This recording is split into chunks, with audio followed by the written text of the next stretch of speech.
Carl Gustav Jung, Los complejos y el inconsciente, índice, libro primero, exposición.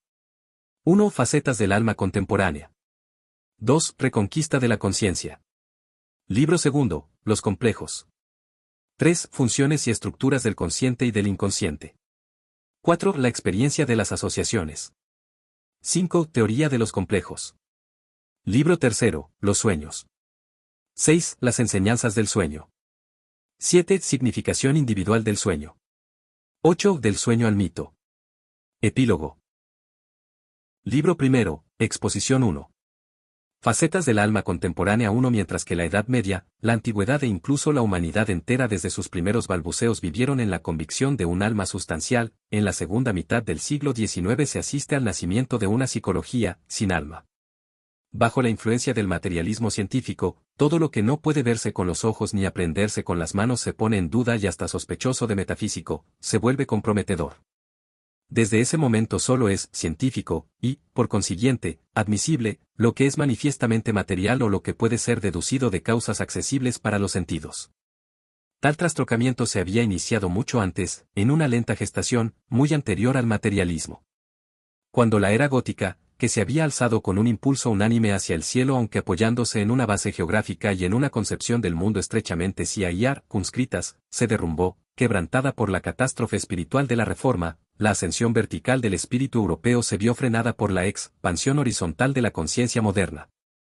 La conciencia no se desarrolló ya en altura, sino que ganó en extensión geográfica e intelectualmente. Fue la época de los grandes descubrimientos y del ensanchamiento empírico de nuestras nociones del mundo. La creencia en la sustancialidad del espíritu se dio, poco a poco, ante una afirmación cada vez más intransigente de la sustancialidad del mundo físico, hasta que, al fin, tras una agonía de casi 4 siglos, los representantes más avanzados de la conciencia europea, los pensadores y los sabios, consideraron al espíritu como totalmente dependiente de la materia y de las causas materiales.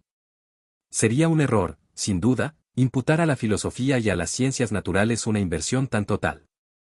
Siempre hubo numerosos filósofos y hombres de ciencia inteligentes que no dejaron de protestar, gracias a una suprema intuición y con toda la profundidad de su pensamiento, contra esta inversión irracional de las concepciones, pero les era difícil imponerse, perdían popularidad y su resistencia resultaba impotente para vencer la preferencia sentimental y universal que, como una marea de fondo, llevó al orden físico hasta el pináculo. No se crea que transformaciones tan considerables en el seno de la concepción de las cosas pueden ser el fruto de reflexiones racionales, pues, ¿existen acaso especulaciones racionales capaces de probar o de negar alternativamente el espíritu o la materia? Estos dos conceptos, cuyo conocimiento cabe esperar de todo contemporáneo culto, no son sino símbolos notables de factores desconocidos, cuya existencia es proclamada o abolida según los humores, los temperamentos individuales y los altibajos del espíritu de la época. Nada impide a la especulación intelectual ver en la psique un fenómeno bioquímico complejo, reduciéndola así, en último término, a un juego de electrones, o, por el contrario, decretar que es vida espiritual la aparente ausencia de toda norma que reina en el centro del átomo. La metafísica del espíritu, a lo largo del siglo XIX, tuvo que ceder el puesto a una metafísica de la materia. Intelectualmente hablando, esto no es más que un giro caprichoso, pero desde el punto de vista psicológico significa una revolución inaudita en la visión del mundo. El más allá toma asiento en este mundo, el fundamento de las cosas. La asignación de los fines, las significaciones últimas, no deben salir de las fronteras empíricas. Si damos crédito a la razón ingenua, parece que toda la interioridad oscura se convierte en exterioridad visible, y el valor no obedece ya sino al criterio del supuesto acontecimiento. Tratar de abordar este trastocamiento irracional por la vía de la filosofía es ir a un fracaso seguro. Es preferible abstenerse, pues si en nuestros días a alguien se le ocurre deducir la fenomenología intelectual o espiritual de la actividad glandular, puede estar seguro a priori, de la estima y de la receptividad de su público. Si, por el contrario, alguien quisiera ver en la descomposición atómica de la materia estelar una emanación del espíritu creador del mundo, ese mismo público no haría sino deplorar la anomalía mental del autor. Y, sin embargo, estas dos explicaciones son igualmente lógicas, igualmente metafísicas, igualmente arbitrarias e igualmente simbólicas. Desde el punto de vista de la teoría del conocimiento, tan lícito es hacer descender al hombre de la línea animal como a la línea animal del hombre. Pero, como es sabido, este pecado contra el espíritu de la época tuvo para Dake penosas consecuencias académicas. No se puede jugar con el espíritu de la época, pues constituye una religión, más aún, una confesión o un credo, cuya irracionalidad no deja nada que desear. Tiene, además, la molesta cualidad de querer pasar por el criterio supremo de toda verdad y la pretensión de detentar el privilegio del sentido común. El espíritu de la época escapa a las categorías de la razón humana. Es un penchant, una inclinación sentimental que, por motivos inconscientes, actúa con una soberana fuerza de sugestión sobre todos los espíritus débiles y los arrastra. Pensar de una manera diferente a como se piensa hoy en general tiene siempre un aire de ilegitimidad intempestiva, de aguafiestas, es, incluso, algo casi incorrecto, enfermizo y blasfematorio, que no deja de implicar graves peligros sociales para quien nada de forma tan absurda contracorriente. En el pasado era un presupuesto evidente que todo lo que existía debía la vida a la voluntad creadora de un Dios espiritual. El siglo XIX, por su parte, ha dado a luz la verdad, no menos evidente, de la universalidad de las causas materiales. Hoy, no es la fuerza del alma la que se edifica un cuerpo, sino que, al contrario, es la materia la que, por su quimismo, engendra un alma. Este cambio radical haría sonreír si no fuera una de las verdades cardinales del espíritu de la época. Pensar así es popular, y, por tanto, decente, razonable, científico y normal. El espíritu debe ser concebido como un epifenómeno de la materia. Todo contribuye a esta concepción, incluso cuando en lugar de hablar de espíritu, se dice psique, y en vez de materia, el cerebro, las hormonas, los instintos, las pulsaciones. El espíritu de la época se niega a conceder una sustancialidad propia al alma, ya que, a sus ojos, ello sería una herejía.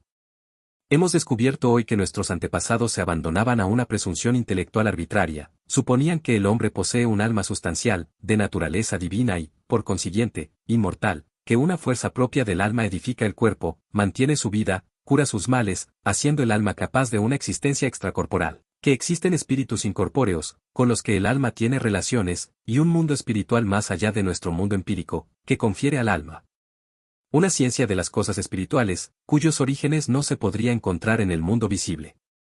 Pero nuestra conciencia contemporánea no ha descubierto todavía que es igualmente presuntuoso y fantástico admitir que la materia es, de un modo natural, generadora del alma, que los hombres descienden del mono, que la crítica de la razón pura de Kant ha surgido de una mezcla armoniosa de hambre, amor y voluntad de poder, que las células cerebrales engendran los pensamientos, admitir, en fin, que todo esto obedece a la necesidad de las cosas últimas, y que no podría ser de otro modo.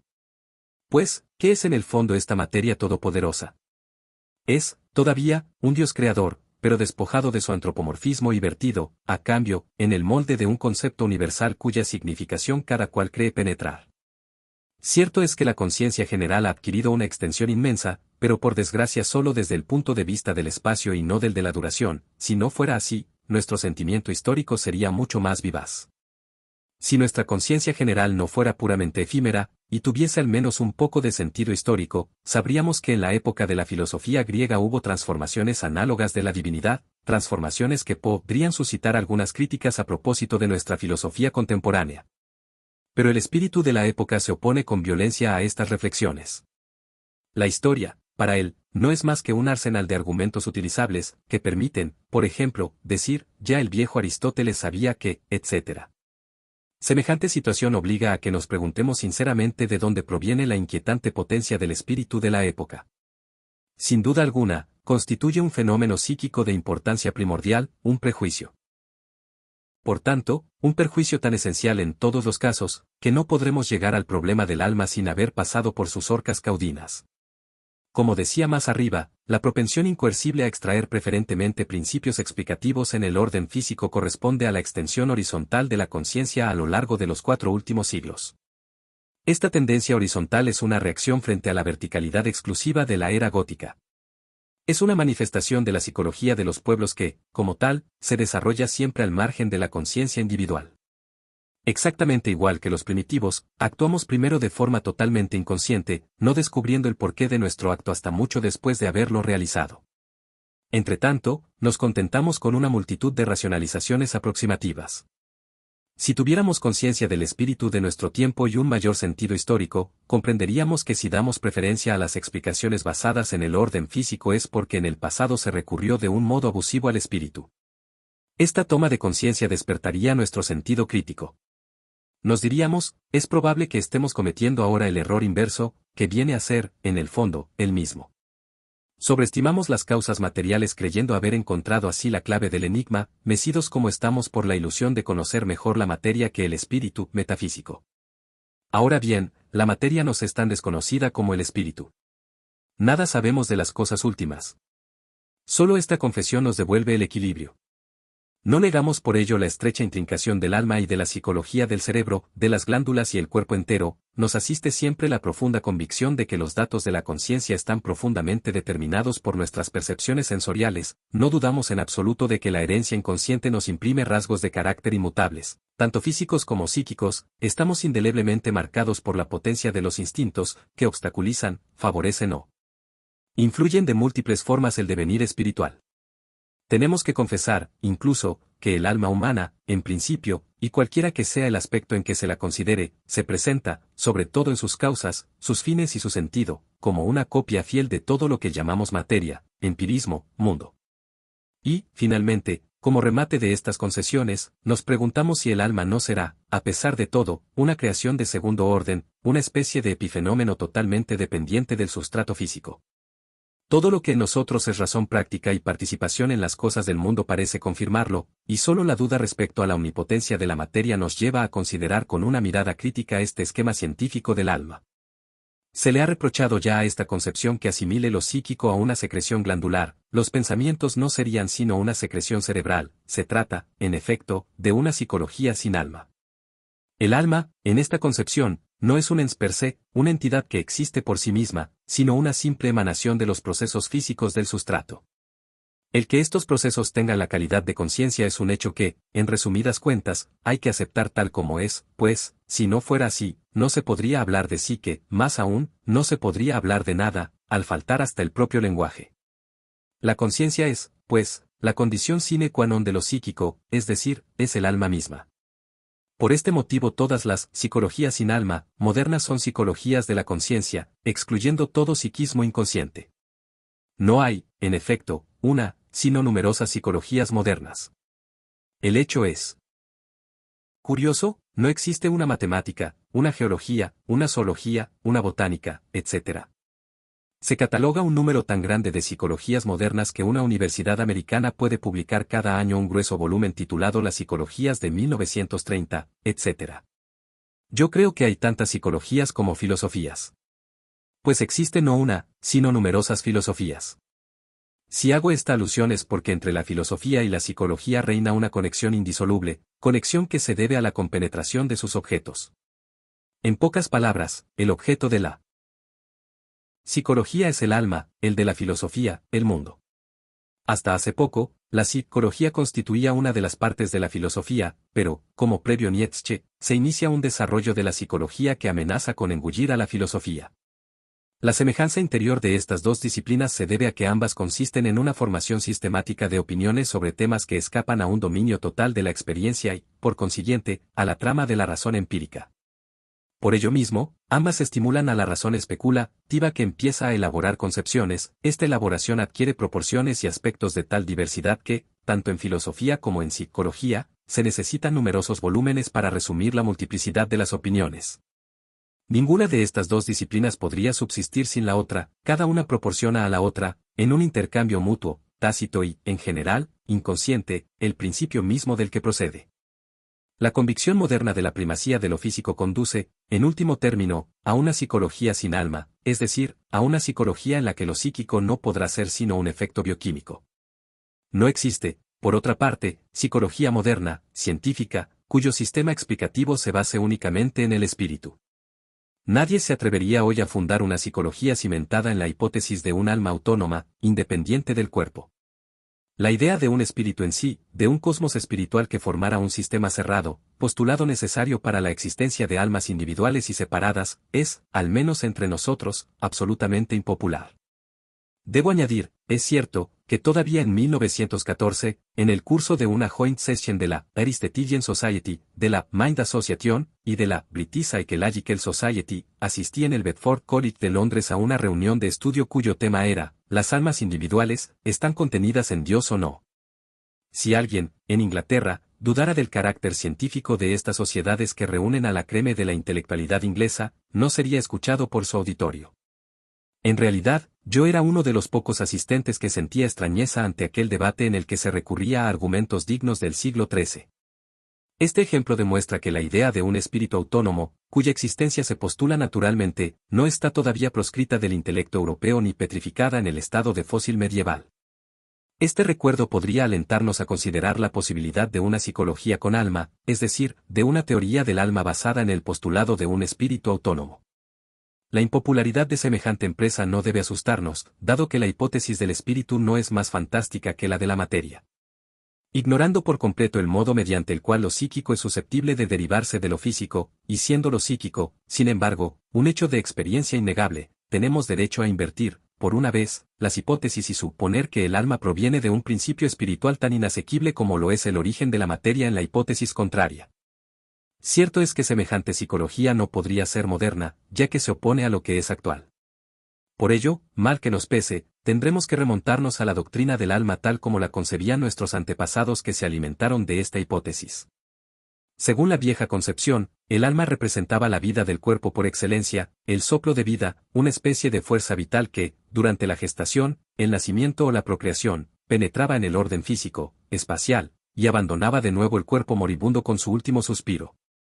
El alma en sí, entidad que no participaba del espacio pues era anterior y posterior a la realidad corporal, se encontraba situada al margen de la duración y gozaba prácticamente de la inmortalidad. Evidentemente, esta concepción, vista desde el ángulo de la psicología científica moderna, es una pura ilusión. Como no pretendemos hacer aquí metafísica, ni moderna ni antigua, busquemos sin prejuicios lo que hay de empíricamente justificado en esta concepción pasada de moda. Los nombres que el hombre da a sus experiencias son a menudo muy reveladores. ¿De dónde proviene la palabra sil, alma? El alemán sil, alma, y el inglés soul son en gótico saiguala, en germánico primitivo saigualo, emparentado con el griego aiolos, que significa movedizo, abigarrado, tornasolado. La palabra griega psiche significa también, como es sabido, mariposa. Por otra parte, saibalo, es un compuesto del viejo eslavo sila igual a fuerza. Estas relaciones aclaran la significación original de la palabra sil, alma. El alma es una fuerza motriz, una fuerza vital. Los nombres latinos ánemes igual a espíritu y anima igual a alma, son lo mismo que el griego anemos igual a viento. La otra palabra griega que designa al viento, nume, significa también, como se sabe, espíritu. En gótico, encontramos el mismo término en la forma de us anan igual a ausatmen igual a expirar, y en latín, anhelare igual a respirar dificultosamente. En el viejo alto alemán spiritus sanctus se expresa con atum, atem igual a aliento. En árabe, arayach igual a viento, raj igual a alma, espíritu. El griego psiche tiene un parentesco análogo con saiko, soplar, saikos igual a fresco, sichros igual a frío y fisa igual a fuelle.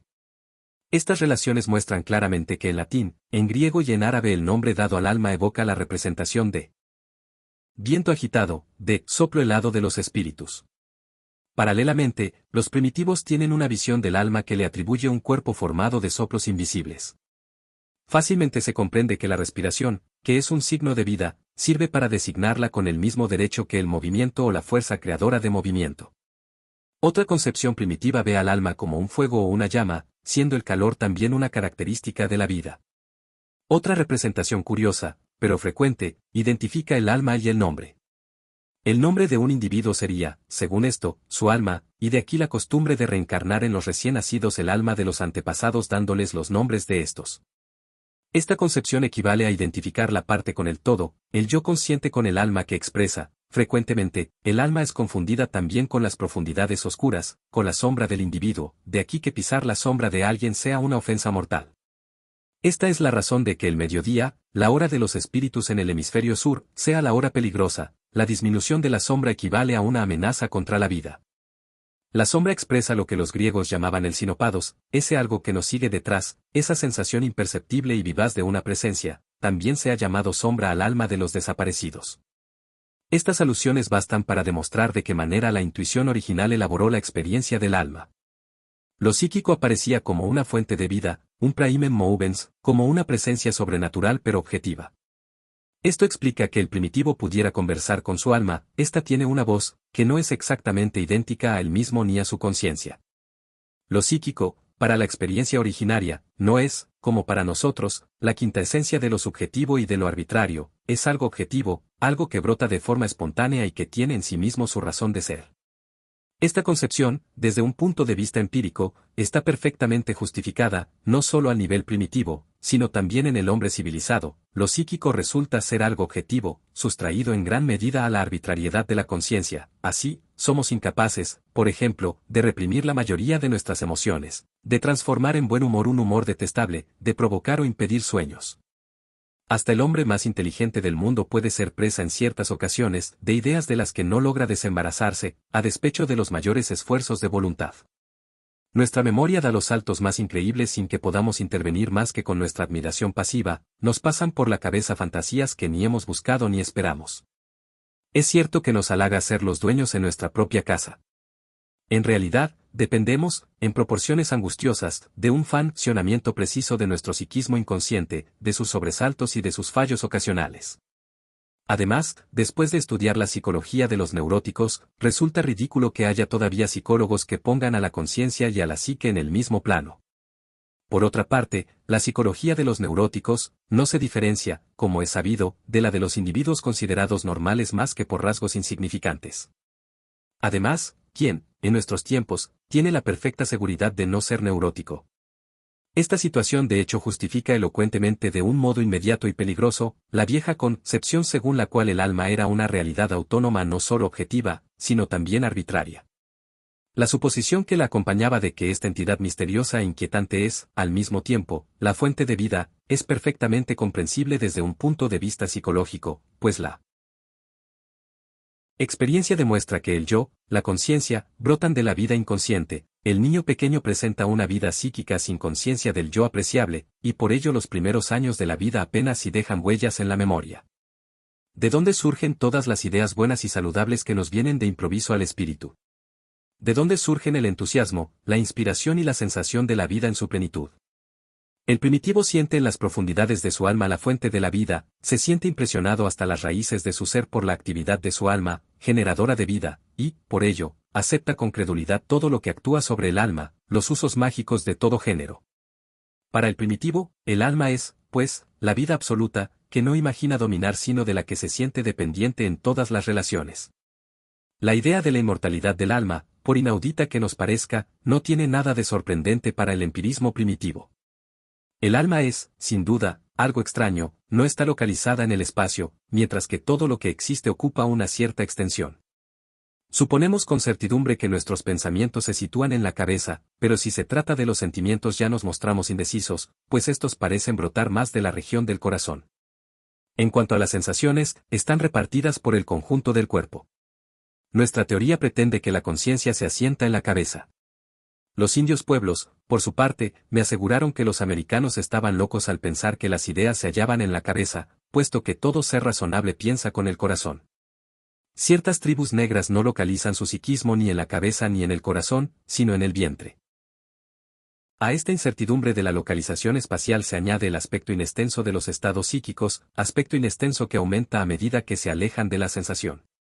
¿Qué dimensiones, por ejemplo, se puede atribuir a una idea? ¿Es pequeña, grande, larga, fina, pesada, líquida, recta, circular? Si buscásemos una representación viviente de una entidad con 4 dimensiones y, no obstante, al margen del espacio, el mejor modelo sería sin duda el pensamiento.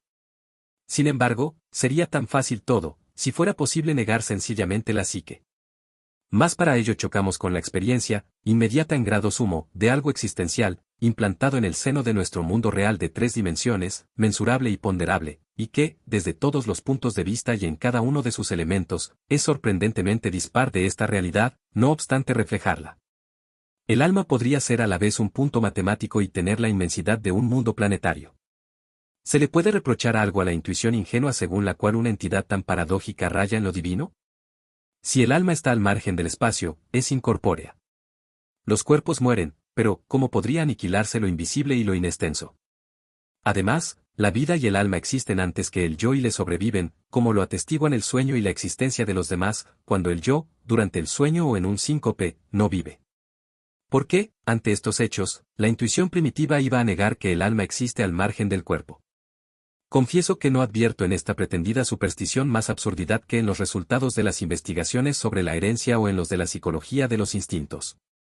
Si se considera que las culturas antiguas, hasta las más primitivas, utilizaron los sueños y las visiones como fuente de conocimiento, se comprende que la vieja concepción haya imputado al alma un saber superior, incluso divino. De hecho, el inconsciente dispone de percepciones subliminales cuyas gama y extensión rozan lo maravilloso. En el estadio primitivo, los sueños y las visiones, en un justo reconocimiento de este estado de hecho, son mirados como fuentes de informaciones importantes. Sobre esta base psicológica se han alzado, desde los tiempos más remotos, poderosas culturas, tales como las culturas india y china, que elaboraron filosófica y prácticamente, hasta en sus menores detalles, la vía del conocimiento interior. Apreciar la psique inconsciente, valorarla hasta el punto de juzgarla digna de ser una fuente de conocimiento, no es en absoluto tan ilusorio como pretende nuestro racionalismo occidental. Nosotros nos inclinamos a suponer que todo conocimiento viene, en último análisis, del exterior.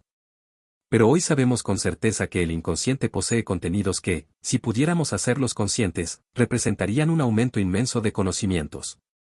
El estudio moderno de los instintos en los animales, por ejemplo, en los insectos, ha aportado un rico acervo empírico que prueba, cuando menos, que si un ser humano se comportara, llegado el caso, como tal o cual insecto, tendría una línea de conducta infalible. Naturalmente, es imposible probar que los insectos tengan una conciencia de su saber, mas para el sano sentido común es indudable que estas pulsiones inconscientes forman otras tantas funciones psíquicas. También el inconsciente humano encierra todas las formas de vida y de funciones heredadas de la línea ancestral, de suerte que en cada niño preexiste una disposición psíquica funcional, adecuada, anterior a la conciencia. En el seno de la vida consciente del adulto, tal función inconsciente instintiva hace sentir constantemente su presencia y su actividad. En ella están ya preformadas todas las funciones de la psique. Consciente. El inconsciente percibe, tiene intenciones y presentimientos, sentimientos y pensamientos, al igual que el consciente. Nuestra experiencia de la psicopatología y el estudio de la función onírica lo confirman abundantemente. Solo hay una diferencia esencial entre el funcionamiento consciente y el funcionamiento inconsciente de la psique. El consciente, a pesar de su intensidad y su concentración, es puramente efímero, se acomoda solo al presente inmediato y a su propia circunstancia, no dispone, por naturaleza, sino de materiales de la experiencia individual, que se extienden apenas a unos pocos decenios. Para el resto de las cosas, su memoria es artificial y se apoya esencialmente en el papel impreso. ¿Qué distinto es el inconsciente?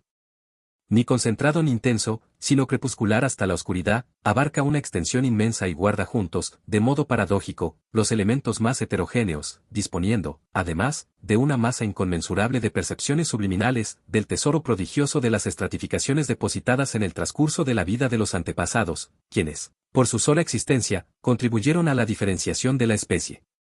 Si el inconsciente pudiera ser personificado, tomaría los rasgos de un ser humano colectivo que viviera al margen de la especificación de los sexos, de la juventud y de la vejez, del nacimiento y de la muerte, dueño de la experiencia humana, casi inmortal de 1 o 2 millones de años. Este ser se haría indiscutiblemente por encima de las vicisitudes de los tiempos. El presente no tendría más significación para el que un año cualquiera del 100º milenio antes de Jesucristo, sería un soñador de sueños seculares y, gracias a su experiencia desmesurada, un oráculo de pronósticos incomparables. Pues habría vivido un número incalculable de veces la vida del individuo, la de la familia, la de las tribus, y la de los pueblos y conocería, como una sensación viva, el ritmo del devenir, del desarrollo y de la decadencia. Por desgracia, o mejor por fortuna, este ser está soñando, al menos, tal nos parece, como si este inconsciente colectivo no tuviera conciencia propia de sus contenidos. Sin embargo, no estamos más seguros de ello que con los insectos. Este ser colectivo no parece ya ser una persona sino más bien una especie de marea infinita, un océano de imágenes y de formas que emergen a la conciencia con ocasión de los sueños o de los estados mentales anormales. Sería absurdo pretender que este sistema inmenso de experiencias de la psique inconsciente no es más que una ilusión. Nuestro cuerpo visible y tangible es, también, un sistema de experiencias por completo comparable, que guarda todavía las huellas de desarrollo que se remontan a las primeras edades, forma indiscutiblemente un conjunto sometido a un fin, la vida, que de otro modo sería imposible. A nadie se le ocurrirá negar todo interés a la anatomía comparada o a la fisiología. El estudio del inconsciente colectivo y su utilización como fuente de conocimiento tampoco puede ser considerado una ilusión. Desde el punto de vista superficial, el alma nos parece esencialmente el reflejo de procesos exteriores, que serían, no solo los promotores ocasionales de ella, sino su propio origen primero. Del mismo modo, el inconsciente no parece explicable en principio sino desde el exterior, a partir del consciente. Sabido es que Freud, en su psicología, hizo esta tentativa. Pero solo hubiera podido tener verdadero éxito si el inconsciente fuera, de hecho, un producto de la existencia individual y del consciente. Sin embargo, el inconsciente preexiste siempre, al ser disposición funcional heredada de época en época. La conciencia es un brote tardío del alma inconsciente. Sería absurdo, sin duda, explicar la vida de los antepasados por los epígonos ulteriores, tal es la razón por la que, a mi modo de ver, es erróneo situar al inconsciente en dependencia causal del consciente.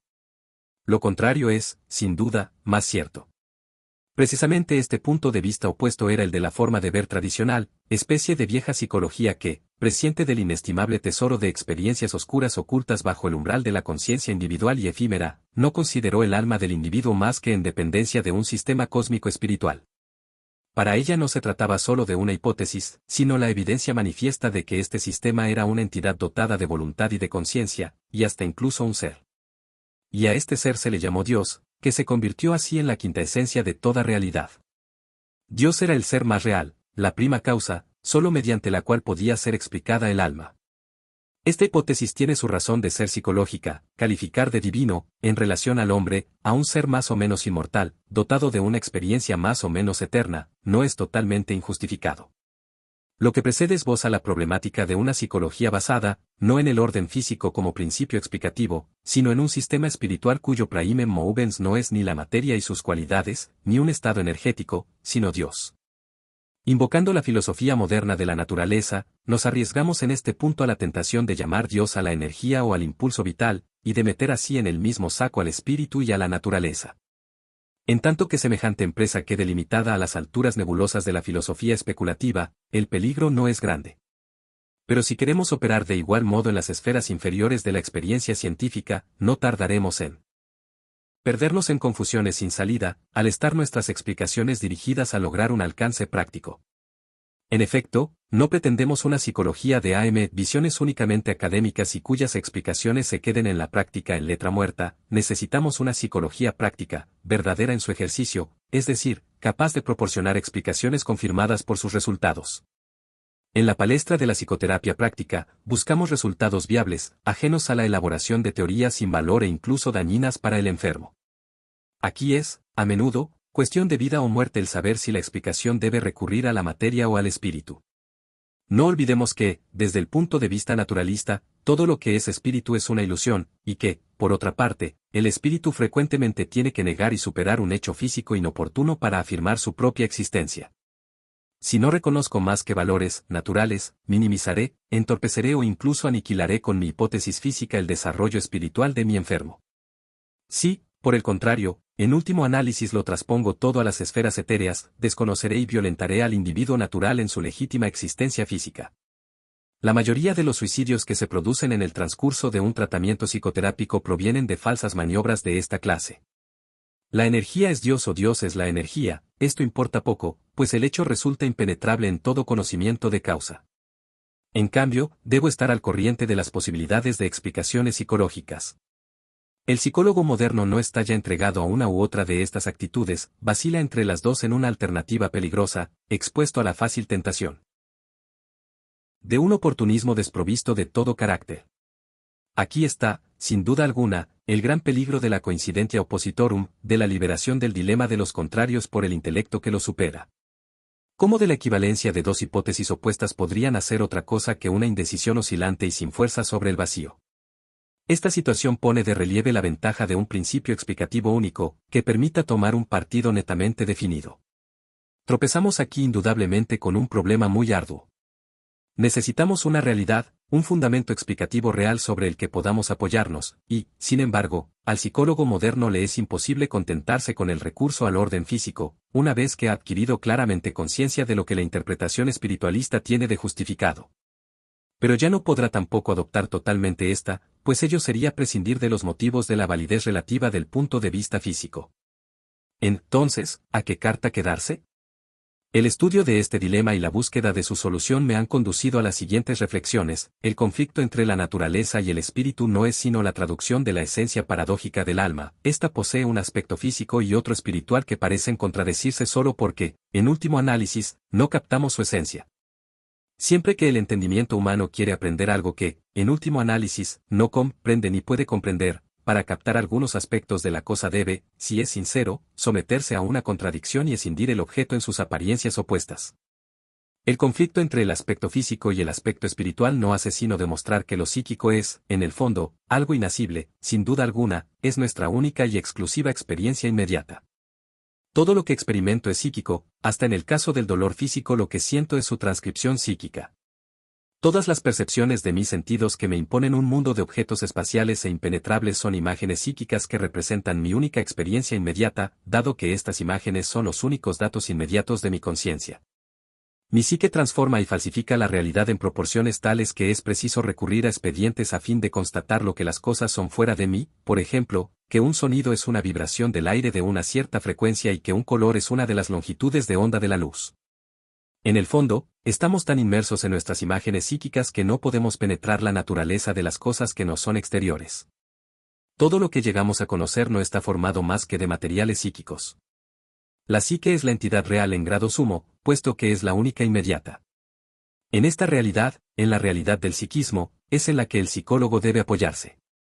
Si queremos ahondar más en esta última noción, pronto veremos que ciertas representaciones o imágenes emanan de un mundo reputado físico, del que nuestro cuerpo forma igualmente parte, mientras que otros provienen, sin que por ello sean menos reales, de una fuente llamada espiritual, aparentemente distinta del mundo físico. Imaginar el coche que deseo comprar o el estado en que se encuentra de momento el alma de mi padre fallecido, irritarme por un obstáculo exterior o por un pensamiento íntimo, forma parte, psíquicamente hablando, de una misma realidad. La única diferencia es que en un caso las representaciones o sentimientos se relacionan con el mundo de las cosas físicas y en el otro con el mundo de las cosas espirituales. Si desplazo mi noción de realidad y la centro en la psique, entonces solo esta noción está en su puesto y el conflicto entre la naturaleza y el espíritu como principios explicativos se resuelve por sí mismo. Naturaleza y espíritu no son ya en tal caso sino las designaciones de origen de los contenidos psíquicos que se concentran en mi conciencia. Cuando una llama me quema, no dudo ni un instante de la realidad del fuego. Pero cuando temo la aparición de un fantasma, me refugio al abrigo del pensamiento de que no es más que una ilusión. Ahora bien, el fuego es la imagen psíquica de un proceso objetivo cuya naturaleza física, en último análisis, no es desconocida. Del mismo modo, mi miedo al fantasma, imagen psíquica de un proceso mental, es tan real como el fuego, y el temor que siento, tan real como el dolor originado por el fuego. La operación mental a la que se reduce, en último término, el miedo al fantasma me es tan desconocida como la naturaleza última de la materia.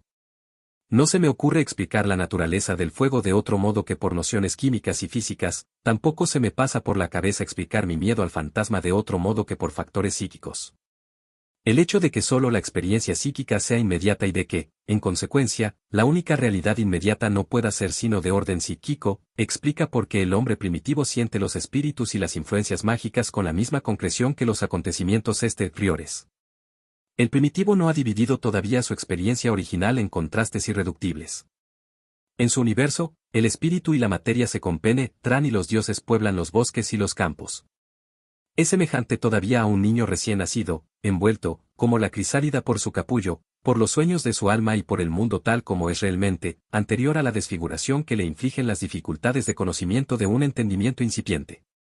De la disgregación del mundo original en espíritu y naturaleza, el mundo occidental ha salvado la naturaleza, en la que cree por temperamento y en la que se ve cada vez más enredado, a través de todas sus tentativas dolorosas y desesperadas de espiritualización. El mundo oriental, por su parte, ha elegido el espíritu, decretando que la materia no es sino maya, y se ha entumecido en su sueño en medio de la miseria y de la suciedad asiáticas. La tierra, sin embargo, es una, y así como Oriente y Occidente no han logrado desgarrar a la humanidad una en dos mitades adversas, así también la realidad psíquica persiste en su unidad originaria. Espera a que la conciencia humana progrese desde la creencia en una mitad y la negación de la otra hacia el reconocimiento de las dos en tanto que elementos constitutivos del alma única. La idea de la realidad psíquica, si se le prestara la atención que merece, constituiría, sin duda, la conquista más importante de la psicología moderna. Creo que la difusión de esta idea no es más que una cuestión de tiempo. Esta fórmula se impondrá, pues solo ella permite apreciar las múltiples manifestaciones psíquicas en sus particularidades esenciales. Fuera de esta concepción es inevitable que sea violentada, según el caso, una u otra mitad de lo psíquico. Con esa fórmula adquirimos la posibilidad de hacerle justicia al aspecto de lo psíquico expresado en las supersticiones, la mitología, las religiones y la filosofía. Y, ciertamente, no es cosa de subestimar este aspecto del alma. La verdad sensorial le basta, acaso, a la razón, pero no revela jamás un sentido de la existencia humana que, al conmover y expresar al corazón, implicaría su adhesión. Las fuerzas del corazón son a menudo los factores que en última instancia llevan a la decisión, tanto en el bien como en el mal. Cuando no acuden en ayuda de nuestra razón, ésta queda las más de las veces impotente. ¿Acaso la razón y nuestras buenas intenciones nos han preservado de la guerra mundial o de cualquier otro absurdo catastrófico? ¿Han nacido acaso de la razón las mayores transformaciones espirituales y sociales? ¿Es la razón quien ha presidido la transformación de la vida económica antigua para conferirle la forma que tuvo en la Edad Media, o la expansión casi explosiva de la cultura islámica? Como médico, naturalmente, no me afectan de un modo inmediato estas cuestiones universales, de quien yo debo ocuparme es del enfermo. Hasta el presente era un prejuicio corriente en medicina el afirmar que se podía, que se debía, curar y cuidar la enfermedad en sí, pero en los últimos tiempos voces autorizadas se han alzado acusando de errónea a esta opinión y recomendando el tratamiento no de la enfermedad, sino del individuo. Esta necesidad se nos impone también en el tratamiento de los males psíquicos. Considerar la enfermedad visible no es nada si nuestra mirada no abarca al individuo entero, pues nos hemos visto precisados a admitir que el mal psíquico no consiste en fenómenos localizados, estrechamente circunscritos, sino que, por el contrario, estos fenómenos son otros tantos síntomas de una actitud, profundamente defectuosa en algún aspecto, de la personalidad total. Una verdadera curación no se puede, pues, esperar de un tratamiento que considere solo los síntomas, solo se puede esperar del tratamiento de la personalidad total. Recuerdo, a este respecto, un caso muy instructivo. Se trataba de un joven extremadamente inteligente que, habiéndose entregado con interés a un estudio concienzudo de la literatura médica sobre el tema, había realizado un análisis circunstanciado de su neurosis. Me trajo el resultado de sus reflexiones en forma de una monografía notablemente escrita y, por así decirlo, lista para la imprenta. Me rogó que leyera su manuscrito y que le dijera por qué no estaba todavía curado cuando sus conocimientos científicos le decían que debía estarlo. Tras la lectura tuve que confesarle que si a un enfermo le bastara para curarse comprender la estructura causal de su neurosis, desde luego él debería estar incontestablemente libre de sus males. Si no le estaba, ello se debía sin duda a algún error cardinal concerniente a su actitud general respecto a la vida y situado aparentemente al margen de la etiología sintomática de su neurosis.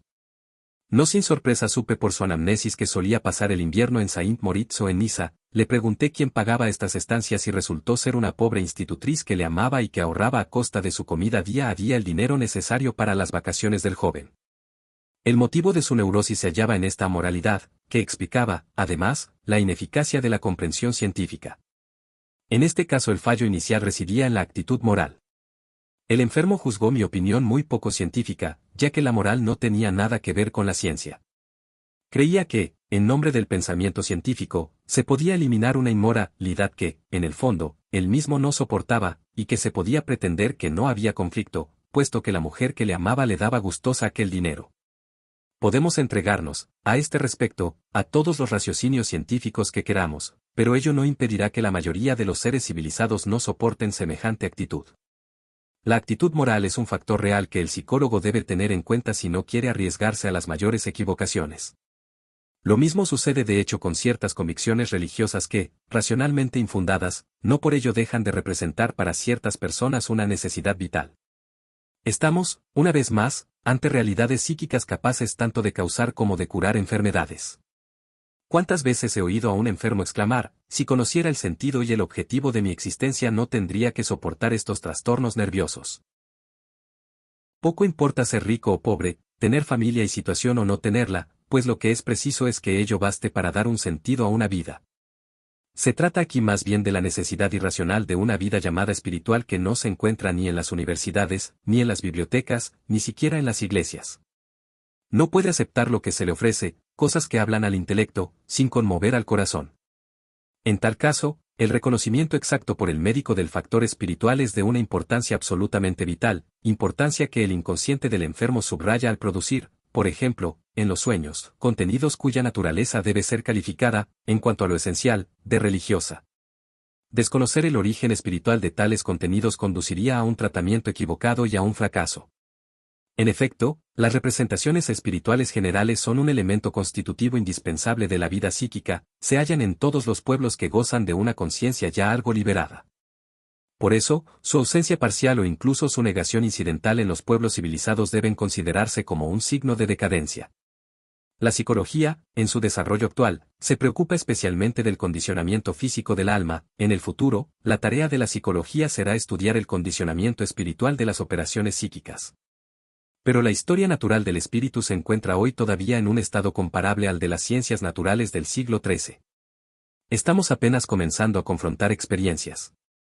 Si la psicología moderna puede gloriarse de haber arrancado hasta el último velo que disimulaba la imagen del alma, este es sin duda el que ocultaba su apariencia biológica a los ojos de los sabios. Podemos comparar la situación actual con el estado en que se encontraba la medicina en el siglo XVI, al iniciarse la anatomía y cuando la fisiología estaba todavía en el limbo. De modo parecido, nosotros no tenemos sino algunas apreciaciones sobre la vida espiritual del alma.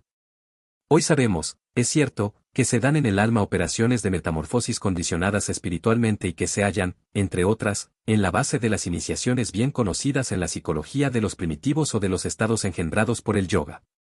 Pero todavía no hemos logrado definir las leyes singulares a las que obedecen. Solo sabemos que la mayoría de las neurosis están relacionadas con una perturbación de estos procesos.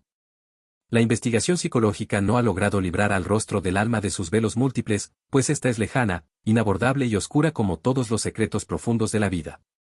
Lo más que podemos hacer es decir lo que ya hemos intentado y lo que pensamos emprender en el futuro para acercarnos a la solución de este enigma impenetrable.